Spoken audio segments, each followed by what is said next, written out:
ശക്തമായ മഴയാണ്, കഠിനം ശക്തമായ കാറ്റും മഴയുമാണ് ഇവിടെ.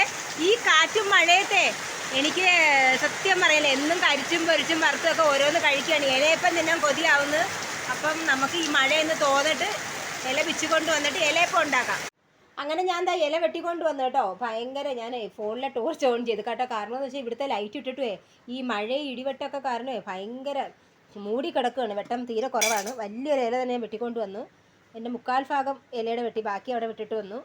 അപ്പോൾ ശരി, നമുക്ക് ഇലയപ്പം ഉണ്ടാക്കാം. ഇലയപ്പത്തിൻ്റെ ഇല കഴുകി വെക്കുകയാണ് കേട്ടോ. ഇവിടെ ബാക്കെല്ലാം നല്ല കഴുകി. ഏറ്റവും ഇലയപ്പത്തിൻ്റെ ഇല കാണാൻ നല്ല ഭംഗിയായിരിക്കും, പക്ഷേ ഇതിൻ്റെ ബാക്കിലായിരിക്കും ചിലന്തിയും കാര്യങ്ങളെല്ലാം കൂടി വെച്ചിരിക്കുന്നത്. അതുകൊണ്ട് ഏറ്റവും വൃത്തിക്ക് ഈ ബാക്കിൽ കഴുകണം. മാവിന് നല്ല ചൂടാവി പോകുന്നുണ്ട് കേട്ടോ. അപ്പോൾ നമുക്ക് നല്ല കുഴച്ച് കൊടുക്കാം. ഇനി കൈ വെച്ച് കുഴയ്ക്കാം. അങ്ങനെ എല്ലാം മിക്സ് ചെയ്യാൻ പോകണം കേട്ടോ. ഏലക്ക എന്തുവാ റൊട്ടിയുടെ ആ ഇതില്ല, അത് പരത്തുന്ന അത് വെച്ച് ബേലൻ വെച്ചിട്ട് ഒന്ന് ജസ്റ്റ് ഒന്ന് ക്രഷ് ചെയ്തതേ ഉള്ളൂ. പിന്നെ കുറച്ച് ജീരകം കേട്ടോ, ഇത്രയും മതി, ഓവർ ആവണ്ട. ഏലക്ക ചെറിയ ഏലക്ക ഒരു 4 എണ്ണ ചേർത്തുള്ള ജീരകം. ഒന്നിൻ്റെയും പൊടി ഓവറായിട്ട് നിന്ന് കഴിഞ്ഞാലേ ഇതിൻ്റെ ടേസ്റ്റ് അറിയത്തില്ല, അതിൻ്റെ മണം കൂടി നിന്നാലും രുചി കാണത്തില്ല. അപ്പം ഇത്രയും മതി. നമുക്കിതെല്ലാം കൂടെ മിക്സ് ചെയ്യാം.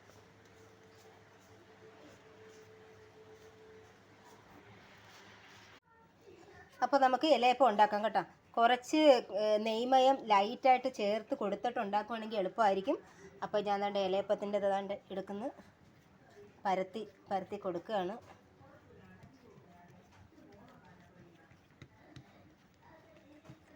എത്രയും കനം കുറച്ച് പരത്തുന്നോ അത്രയും നല്ലതാണ് കേട്ടോ.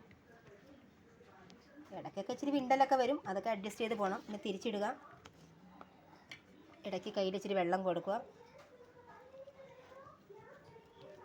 ഫുള്ള് കവർ ചെയ്യണമെന്നില്ല കേട്ടോ, കാരണം എൻ്റെ ഇലയ്ക്ക് ഭയങ്കര നീളമാണ്. മുട്ടം വാഴയിലാണ്. ബാക്കി നമുക്ക് മടക്കി വെച്ച് കൊടുത്താൽ മതിയേ.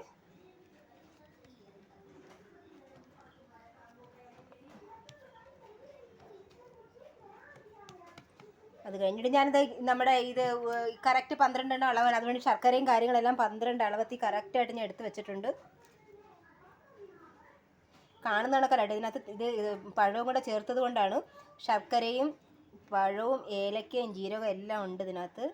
ഇത് കറക്റ്റ് പകുതി ഫുൾ അങ്ങ് വരെ പോകണ്ട, അത് മടക്കുമ്പോൾ അതിനകത്ത് കറക്റ്റായിട്ട് ആയിക്കോളും. ഇതിൽ കറക്റ്റ് മധുരം ആയിട്ടുണ്ട്. ഇനി കൈ ഒന്ന് വെള്ളത്തിലൊന്ന് തടവിയിട്ട് നമ്മൾ മടക്കുമ്പോൾ എപ്പോഴും ശ്രദ്ധിക്കണം. കണ്ടോ, കറക്റ്റ് ഇവിടെ കൊണ്ടുവന്ന് കണ്ടോ ഈ അളവിൽ മടക്കിയിട്ട് ഇവിടെ മാത്രമല്ല ഈ മാവിൻ്റെ ഇവിടെ എല്ലാം പ്രസ് ചെയ്ത് കൊടുക്കണം. കണ്ടല്ലോ, നമ്മളിത് ഇവിടുന്ന് അങ്ങോട്ടും പോയില്ല ഇങ്ങോട്ടും പോയില്ല, നല്ല പ്രസ് ചെയ്തെടുത്തിട്ട് തിരിച്ചിട്ടിട്ട് വീണ്ടും ഇവിടെ ഇത്രയും നല്ല നമുക്ക് കൈ പിടിക്കുമ്പോൾ അറിയാൻ പറ്റും എവിടെയൊക്കെയാണെന്ന്. ഈ ലാസ്റ്റ് എൻഡിങ്ങിലെല്ലാം പ്രസ് ചെയ്ത് കൊടുത്തിട്ട് ഇങ്ങനെ മടക്കി അങ്ങ് വെച്ചാൽ മതി. നല്ല ആവി വരുന്നുണ്ട് കേട്ടോ. അപ്പോൾ ഞാനിതാണ്ട് ഇലയപ്പം വെച്ച് കൊടുക്കുകയാണ്. ചെറിയ ഇഡലിക്കുട്ടമാണ്, വലിയ ഇഡലിക്കുട്ടത്തിൻ്റെ അടപ്പ് ലൂസാണ്.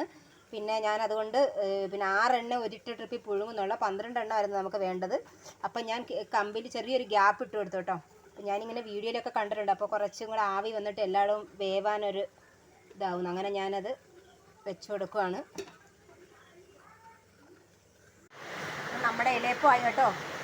നമുക്ക് എടുത്ത് വെച്ച് നോക്കാം. ആ കുട്ടാ, വാ അക്കു ഇഷ്ടപ്പെട്ടാ? എങ്ങനെ? എനിക്ക് താന്ന് പറയുന്നു വലുതാണ്ട്. സോഫ്റ്റ് ഇലയപ്പം, അടിപൊളി അതാണ് ഇലയപ്പം. വാവ്, സോഫ്റ്റ്.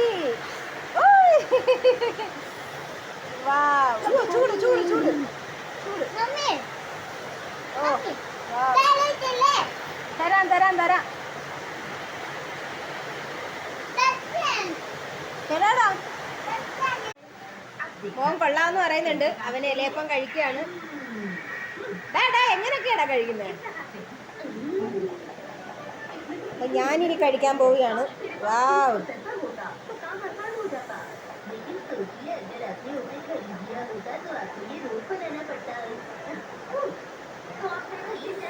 വാവ്, കൈ പൊള്ളുന്നു. Soft, super. अब इसमें डालेंगे थोड़ा सा नमक और थोड़ा सा अदरक। अब तुम इसे अच्छे से मिलाओ।